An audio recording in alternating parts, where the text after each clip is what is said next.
So this idea came to me recently, and it's an idea of Battle of the New Palettes, where I break down reasons for you why you should or shouldn't buy certain palettes in general of its performance. So I've been testing lately certain palettes, different finishes and textures, and I will help you to choose from all of these palettes which one should suit you the best according to your needs. If you are a beginner, if you do like more of a neutral brown space, I would say, for when it comes to eyeshadow palette, and you are struggling with blending, then certainly I would suggest, I know it's pricey, Makeup by Mario Ethereal Ice Eyeshadow Palette. This is the latest palette that I purchased, and I am in love with it for so many reasons. I didn't even took the cover yet.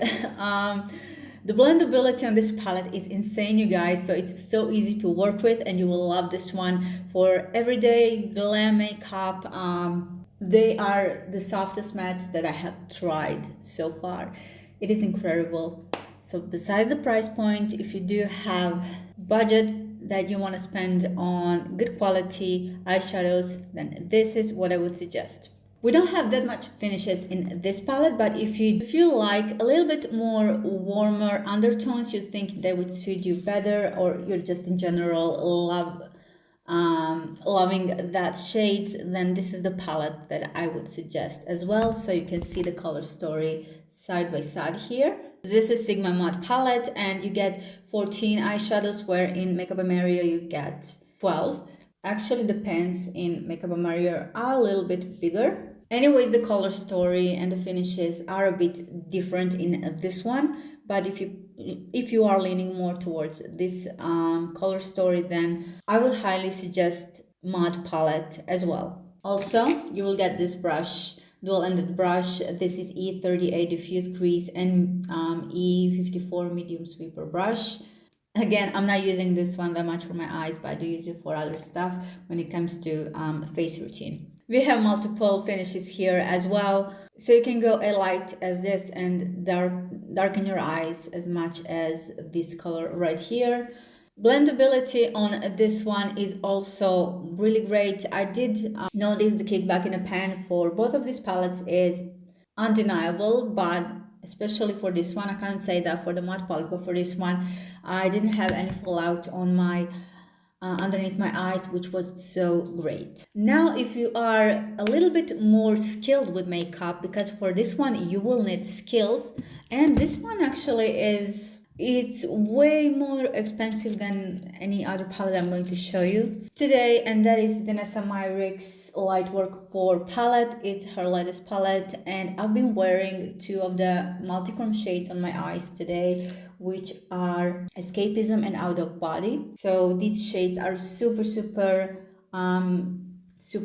Let me show you. So this is Out of Body. So smooth.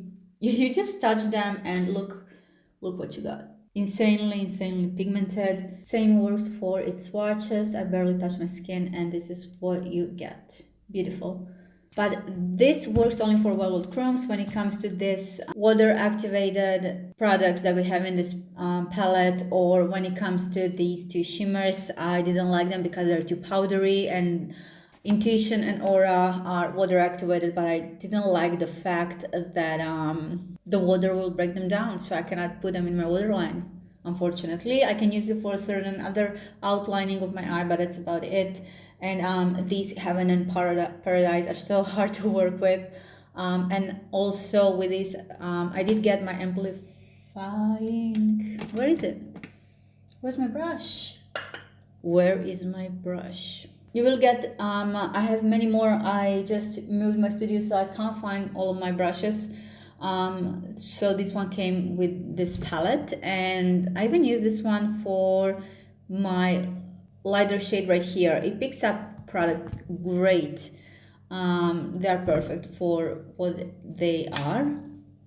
So again, if you are into much more challenging stuff, you may love this palette, but what I do use here are just these multichromes. I don't play that much with these other textures, mainly because I don't know even if we needed them in this palette. Honestly, if this palette was just about these multichromes, I wouldn't mind it at all. It would be much more cheaper, especially palettes when we do have multiple finishes. They come much more expensive.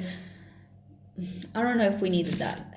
Also, if you do love a little bit more challenge when it comes to blending and finishes, one of my all-time favorite palettes, this is the new one, but I love this one so much. The color story here is beautiful, and it's of course from Natasha Denona. My dream palette and different finishes. Some of the shades not easy to work with because they are cream to powder. Certain shades blend much more easier, and if you are into this color story, I do love the fact that this palette allows me to play with different, not only textures but with a different colors. I do have in-depth video for every single palette that I'm showing you. I think Marius and Natasha's palette, they cost the same, where Danessa's was 125 euros.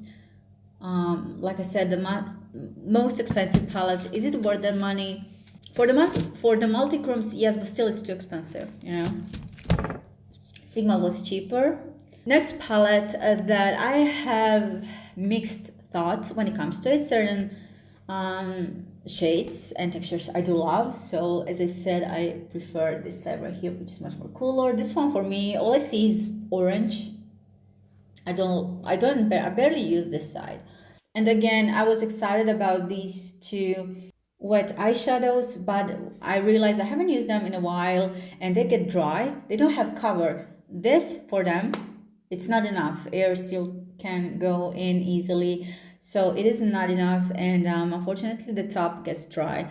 They are sheer. I love them. I love to use them onto a underneath the eyeshadows, but and I did love the eyeshadow blendability. It's even easier to blend than the Natasha's, but I wasn't super excited about certain shades in here. Half of them manifested, like it looked excited. It looked exciting, but in a way, not just because I love colorful looks. I do love glam looks as well, neutral colors. But what am I gonna do with this? This is like in between of. I'm sorry, I really don't see. Mainly not only because of the color but of the texture, because it's kind of jelly wet, and once it's dry and it's been settled on your eyes, after a certain period of time it will crease. So not much I can do with it, unfortunately. So would I suggest this palette at all? Like for its price, yeah, it's Huda. I did love these two, actually, these two gold. They are different texture and they are different. I love them, but not being too crazy about this one. If you do prefer a little bit more cooler grayish tones,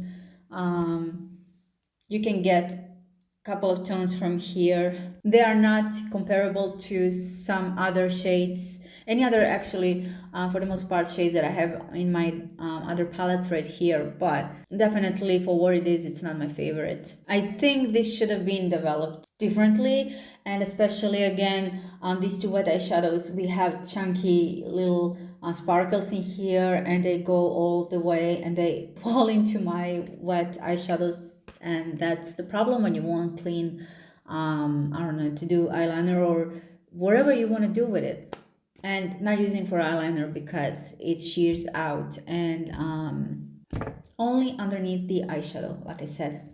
If you would like to try more variation of the colors, then, and if you are into colorful eyeshadows, again, you would need a little bit more of a knowledge in this. This is definitely not for beginners, and that is Be Perfect in collaboration with Makeup by Alina palette. There are certain shades in here that I love, mainly these golden slash green, like a royal shades. I love them. There are a couple of shades that are just too much in your face, like they are super bright, super intense, and the one thing that I didn't like that much, you have to be careful with them, are these chunky glitters, because they are too harsh in my opinion. Really have to be careful, especially if you're wearing contact lenses like I am. But again, this was interesting color story. So this one is much more on a colorful side. The most colorful out of them all here that I have is definitely the Nessa Marix, but its texture, multichromes are way different than this one right here. As you can see, they are different, but we cannot compare finish with the mattes or shimmers or with these multichromes. For example, the one that I'm wearing on today's look. Hopefully I helped to break down certain facts about these palettes, and if you are thinking about purchasing certain palettes to make a better decision based on experience that I had so far with these ones, let me know in the comment section down below which was your favorite palette and why. But before you leave, if you want to see how I created this look, make sure to watch this video, and I will see you guys in my next one. Thank you for watching.